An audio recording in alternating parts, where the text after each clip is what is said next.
What's up, guys? Boom from Appalachian Tactical, and today bring you guys a quick video on tactical gear considerations for wanting to blend into an environment, i.e. color and patterns. So let's get into it.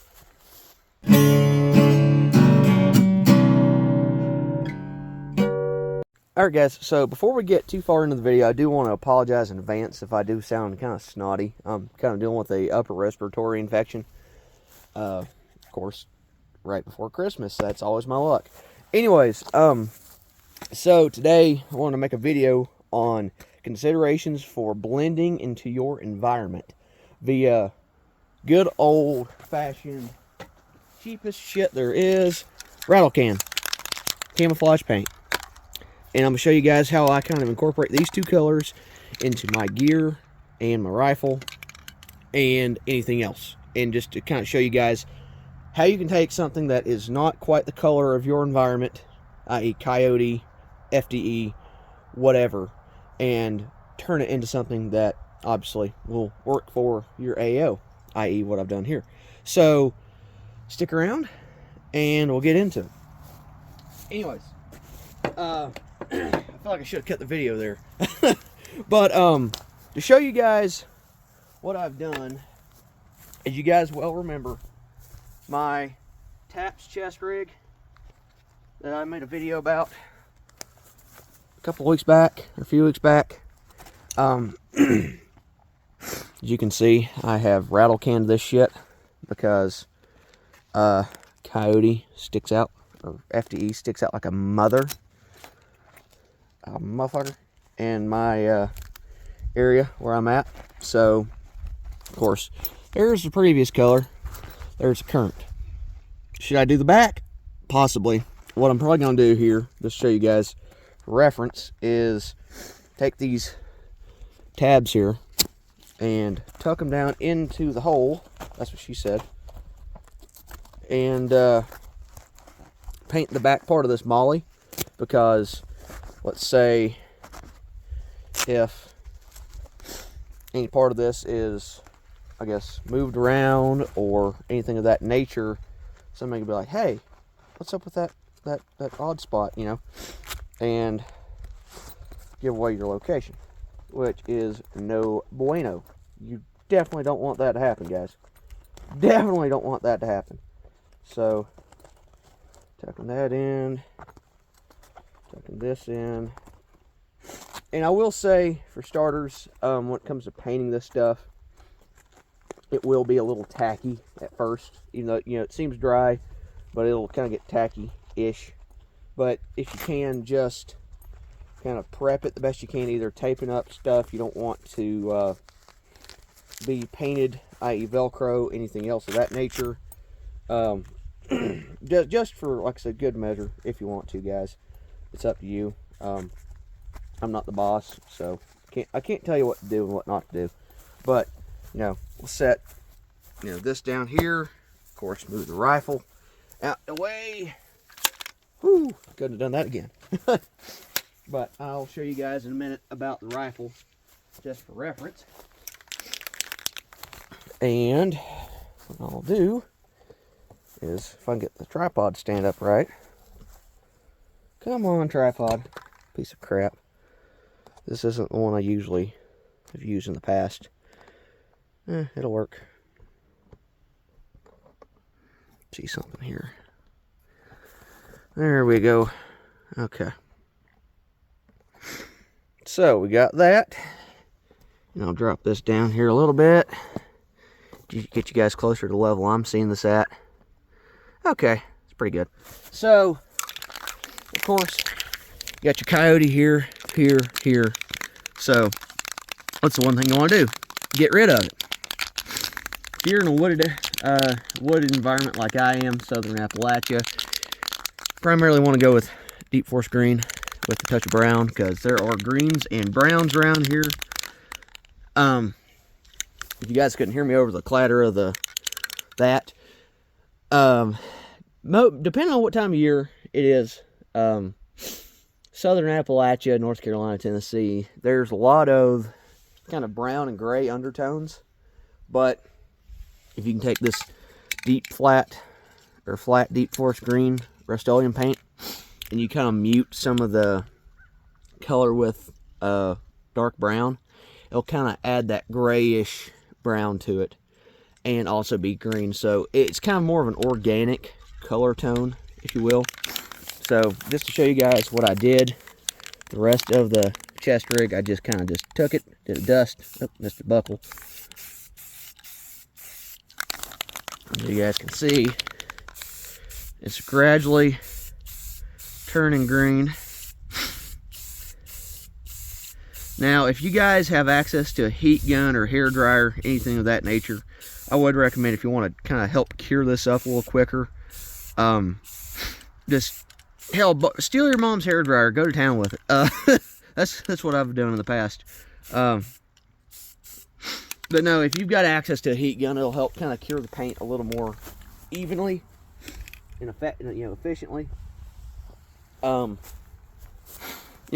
So there's that. And I've also done, of course, this was a RIT dyed ACU pouch, or UCP pouch. As you guys can see, I had previously RIT dyed this sucker, and now I've rattle canned it, which missed a couple spots on it, but nothing a little dusting can do. Just take it and just go from there. Spray the bottom of it, toss it over to the side, whatnot.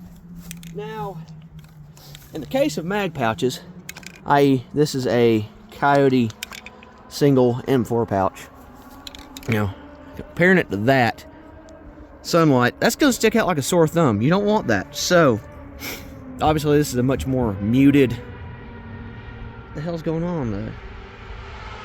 Indy 500 or something? Motorcycles going by, guys. I have to apologize about that. Got a bunch of speed demons around here. But, yeah, this is a much more, I guess, what's the word I'm looking for? Usable pattern or color versus, say, hell, that kind of coyote tan, which, nothing against it. If you're in more an arid environment, this is going to work great. But where I live, it's not really arid. Granted, we do have a lot of,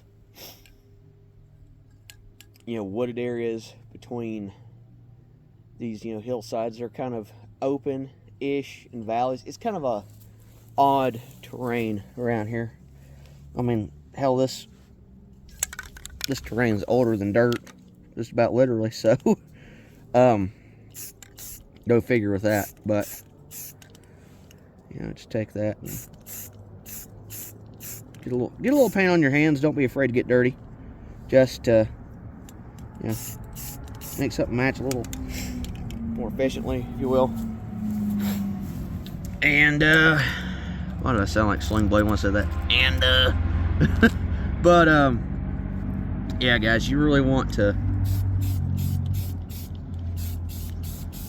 blend your kit to your environment, especially if you're trying to stay, as low profile as possible. My God, how many guys are out riding today? But yeah, they might be doing the toy run. I don't know.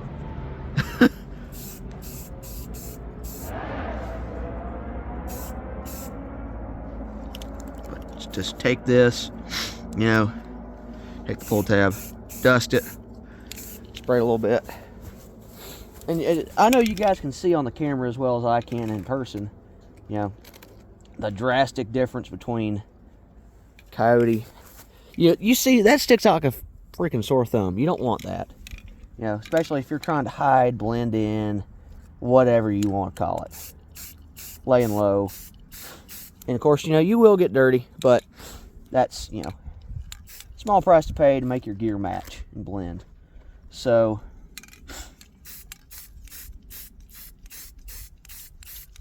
I do a lot of, this is probably the most I've done to make a productive video for you guys. The inside of the straps, you know, you don't really want to make that, you know, give you any issues when it comes to putting mags in and pulling them out. So just kind of leave those be. Now, you don't have to entirely coat the plate carrier or chest rig like this, whatever you're painting. I just did this because I knew that there were going to be times where I wanted to, you know, blend as best as possible. And of course,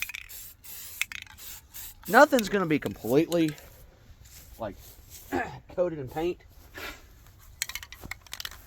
And you know, I've come to the realization that, you know, with fabric, it's kind of a pain in the ass, but you can take that pain in the ass and use it to your advantage. I.e., if you've got any light areas of tan, you can just kind of hit it with a, you know, shot of brown here, kind of mute, you know, kind of mute the brightness of the green, just kind of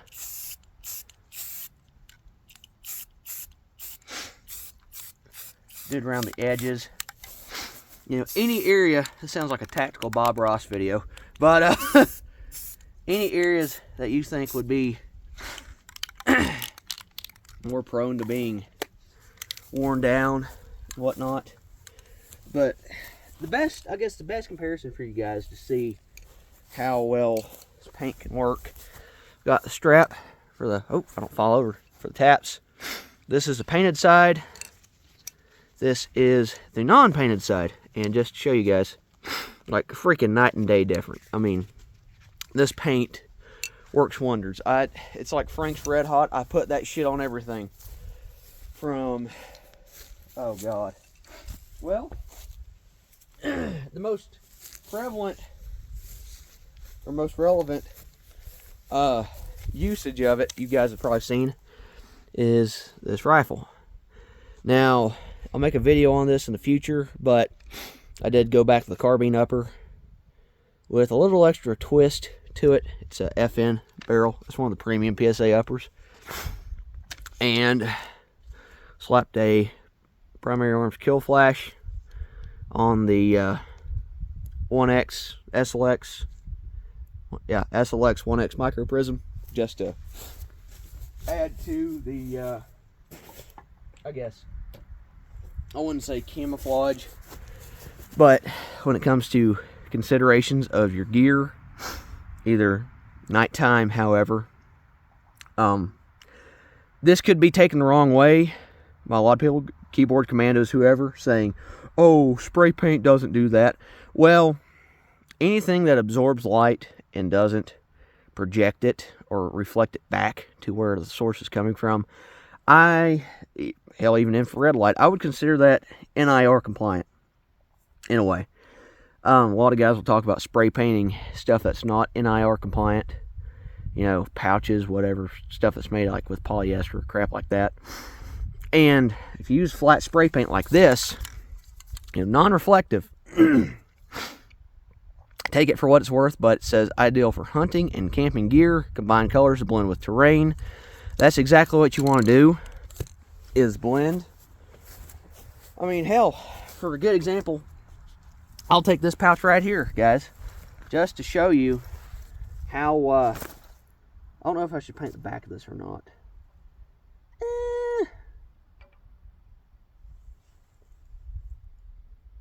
I may end up painting this, but I'll do that after the video's over. But you take this pouch, for example, just to show you guys. Take a coyote tan pouch. I was about to call it coyote green. Got that such a damn green overtone to it. But you take it, you see how it's already changing colors. Now, take something like good old green. Of course, that's kind of stuck on there.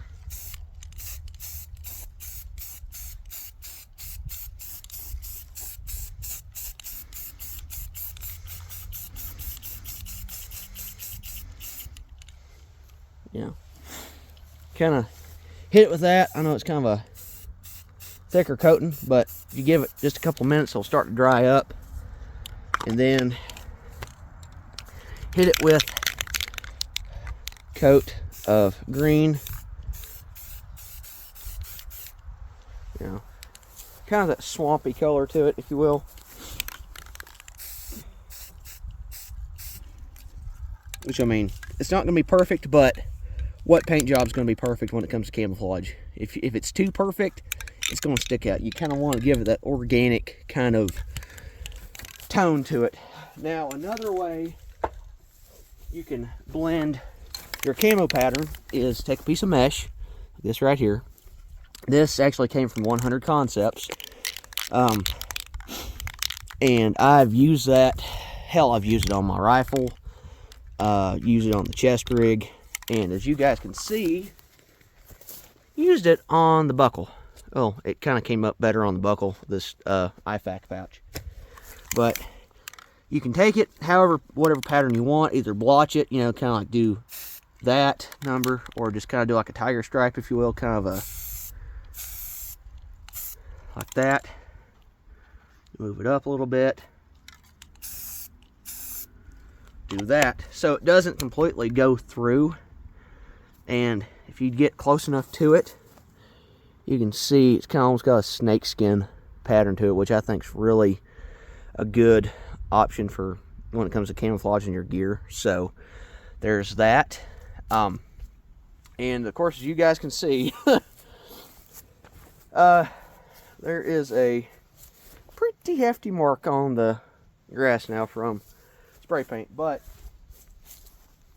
that just shows, guys, how for tactical gear for just under 20 bucks, 20, 30 bucks, depending on how many colors you go with, you can radically change the pattern of your gear and how you blend into your environment. So there you have it, guys. Hope you enjoyed the video. If you haven't liked the video, go ahead and hit that like button. If you're not subscribed, I would greatly appreciate it. If you have any comments of videos you want to see in the future, drop them down below in the comment box. And I try and read every comment somebody leaves. So, yeah, other than that, guys, hope you enjoyed. And as I always say, stay frosty.